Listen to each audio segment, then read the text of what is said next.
In the headlines to the CBC NewsNight, how surveillance measures outlined for the upcoming ICC Cricket World Cup. The Anglican Church announces plans to help Barbados seek reparations for slavery. And in sports, Oman get their first taste of the island's conditions ahead of the T20 World Cup. Broadcasting from our studios in the Pine St. Michael, this is CBC NewsNight, starting now.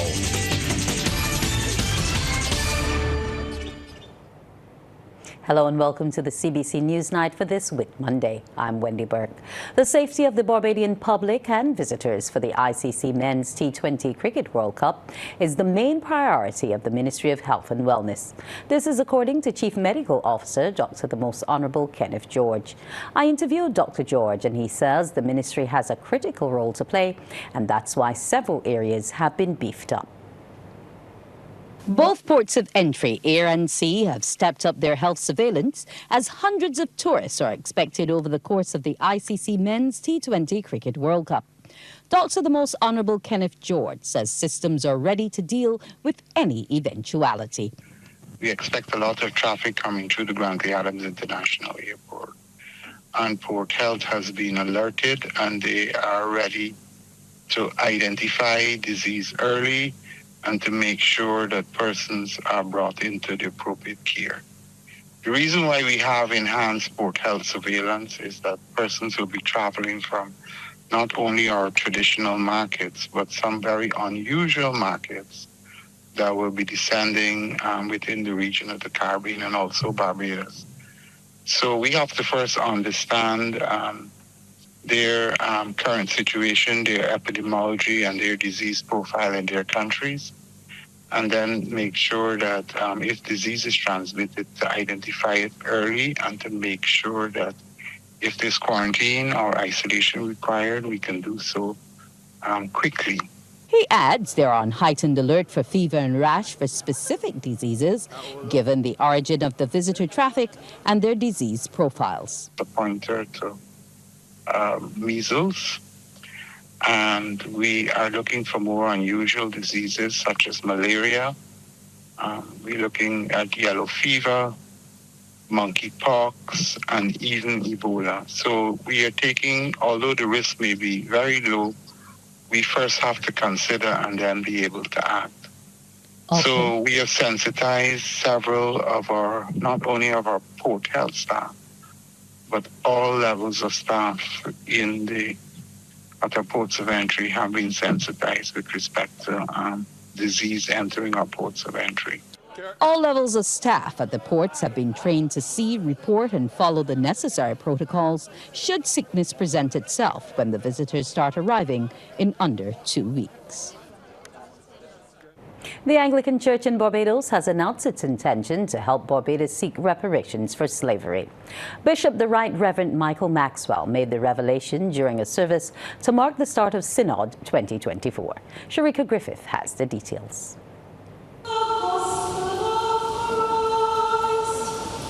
The Anglican Diocese of Barbados has declared it supports calls for reparatory justice. This follows a pledge of £100 million in January 2023 by the Church of England to address past wrongs after its investment fund was found to have historic links to slavery. Anglican Bishop of Barbados, the Right Reverend Michael Maxwell, says Reverend Canon Dr. Michael Clark will serve as a voice for both the Church and citizens of Barbados in the process. This is a part of our history we wish could be erased. But we cannot stand still and exempt ourselves from this discussion and not play a part as a diocese in helping ourselves and our citizens to receive the needed help from those nations who unjustly benefited and created extensive wealth from the backs of our enslaved ancestors. Maxwell was delivering the bishop's charge during a service to mark the start of Synod, which provides a time to review and reflect on the mission of the Church. Acknowledging the local diocese also benefited from slavery, he's outlined several initiatives the Church has been undertaking, including looking into the sale and transfer of land owned by the Church to tenants. We are also working towards making available our arable lands to assist with the nation's food security, awaiting to have further word with the Ministry of Agriculture. I have also called for the trustees to consider the possibility of granting the use of some arable lands that may be located near to our primary and secondary schools to enable, I don't know if you still call it agricultural science, to be taught and horticulture encouraged among our youth. Bishop Maxwell says the church intends to try harder to improve a number of issues impacting the country as it prepares to celebrate 200 years of mission and ministry. As such, Synod will hear a number of presentations on mental health, homelessness, the plight of people with disabilities, and crime. Sharika Griffith, CBC News. Suriname has been identified as an affordable supplier of fresh fruit for Barbados. The possibility has been raised by Suriname's Minister of Foreign Affairs, International Business and International Cooperation, Albert Ramdin. He was a guest on CBC TV8's current affairs program, The People's Business, last evening. The focus was on providing an update on the Suriname-Barbados agreement signed 2 years ago. Mr. Ramdin says the potential exists for Suriname to provide agricultural products while Barbados can supply manufactured goods. We can provide many bananas, have been mentioned already, but also other products like dragon fruit, which we can supply at far cheaper prices. And then in the area of fish and shrimps, and then in terms of Barbados's input in the blackberry sheep and also processing meat, which can be delivered in bulk out of Suriname. Barbados' Special Envoy to Guyana and Suriname, Althea Wiggins, says before this can be done, the necessary steps must be taken to minimize the transmission of pests and diseases. So the Ministry of Agriculture has to do a risk analysis and verify that there are no pests associated with the fruit. The bananas and the limes have already been approved. We have approved in principle, but the MPPO in both countries have to approve, and all the sanitary and phytosanitary protocols have to be in place. And that is important for importers to know. Coming up, more young people interested in careers in aviation. A UN child rights expert is calling for a public campaign to teach Barbadians how to discipline children without corporal punishment. Faith Marshall-Harris, who sits on the UN Committee on the Rights of the Child, says its policy position is that corporal punishment should be banned in as many countries as possible. While acknowledging that it will not be an overnight task in Barbados, she has suggested the country must start educating the public on how to eliminate it. We can easily pass a law saying that corporal punishment is banned, and all we do is end up by criminalizing people because they themselves are not able to make that step in their individual capacity in their homes. And we don't only want to pass a law, obviously, we want a law that can be fully enforced and implemented. And that your population do not feel that they don't feel threatened, that we don't know how we are going to raise these children properly. You haven't given us the tools, but you've withdrawn the tool that we know of. Ms. Marshall-Harris has, however, admitted that introducing alternative forms of discipline will be easier in younger children.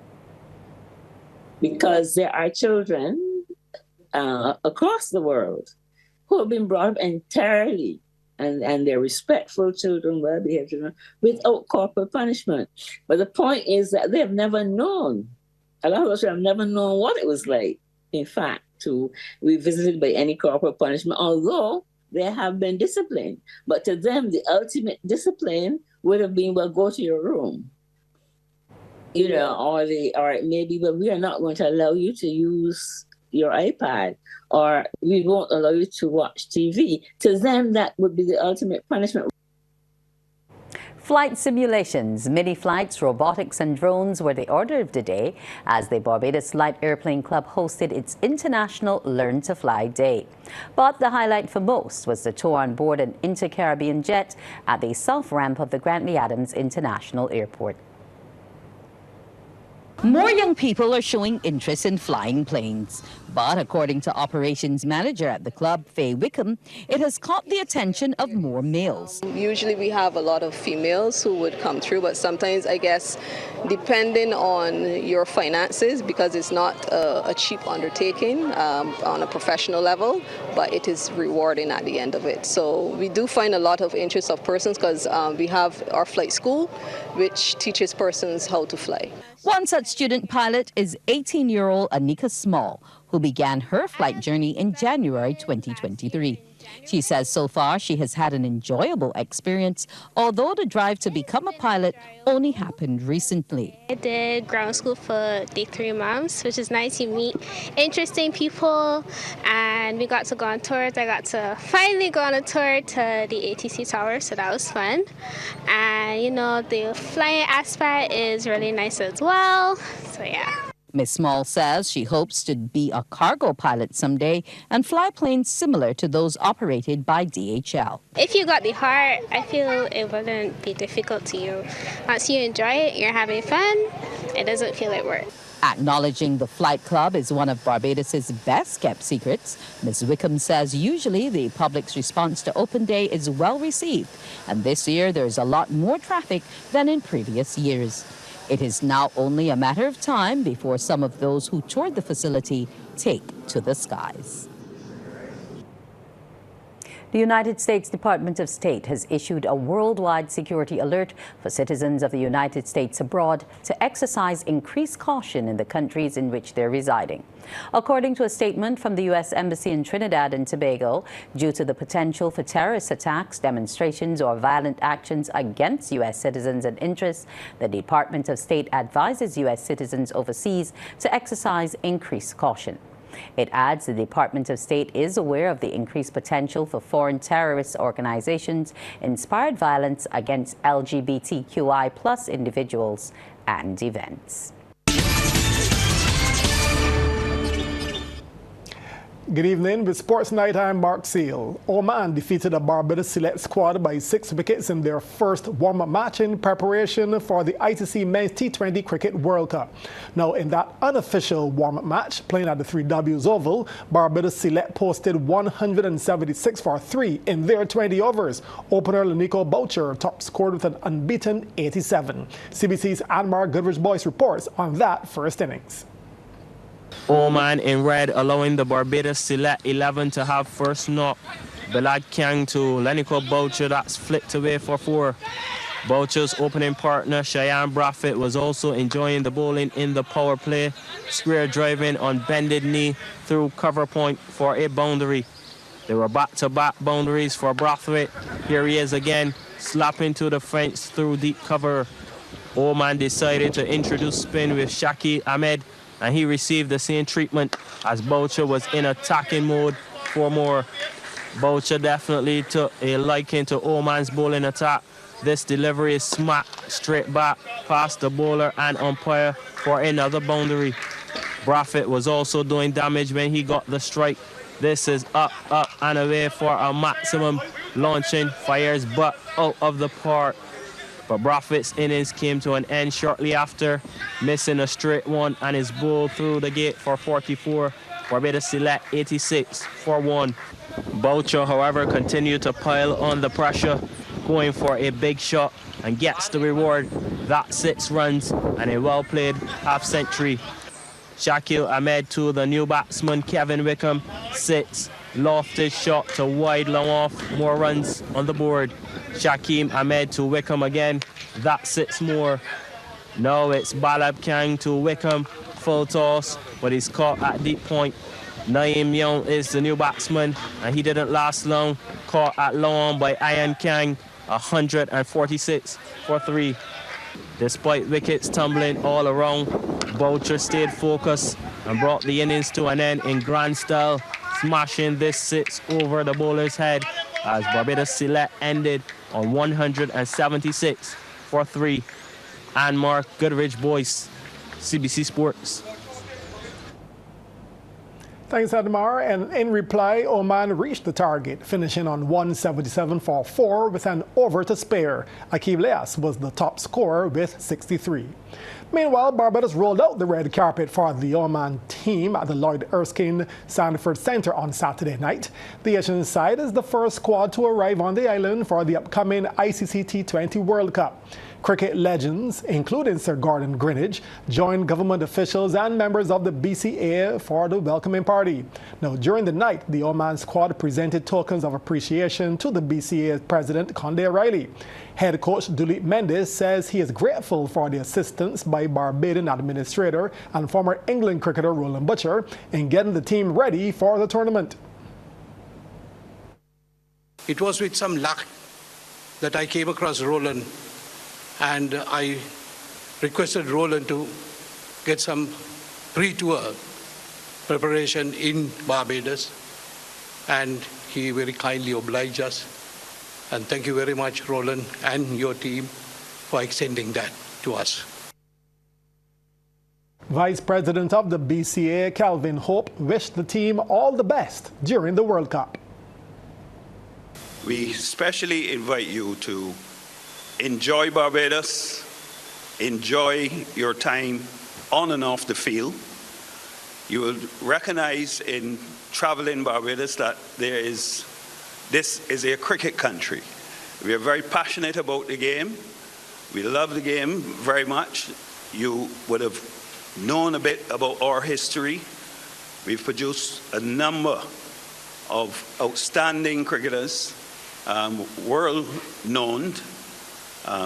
The most famous, the Right Excellent Sir Garfield Sobers. We have here tonight Mr. Cammy Smith, who's sitting right there. He has been one of our outstanding cricketers. He was a participant in the Tide Test in Australia in 60-61. On out the track and field, where one record fell on day 2 of the track and field phase of the 2024 National Senior Games, which are currently on at the Usain Bolt Sports Complex. It came in the men's 40 to 44 age group high jump when Andrew Thornhill leapt a new height of 1.90 meters, erasing the old record of 1.56. Which was set by Charles Miller back in 2018. Now, over 260 athletes hailing from Barbados, St. Vincent and the Grenadines, Trinidad and Tobago, Canada, and Utah in the United States have been competing in the 3-day track and field event this year. Organizers are pleased with the registration, crowd support, and keen competition. Now, today is the final day of the championships, with live coverage resuming on TV8 after Newsnight. That's our package for tonight. Continue to enjoy your bank holiday.